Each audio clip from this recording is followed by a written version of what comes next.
खूप आल्या अडचणी, खूप आले नकार. महादेवांच्या आशीर्वादाने आणि एकमेकांच्या साथीने आमच्या लग्नाचे स्वप्न झाले साकार.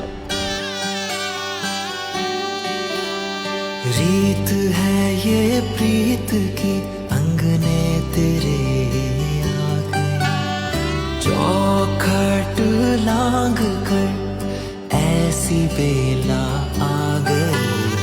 दिन सुनहरा हो गया, रात जुगनू हो गई, जगमगाए ये शहर जैसे दिवाली हो गई।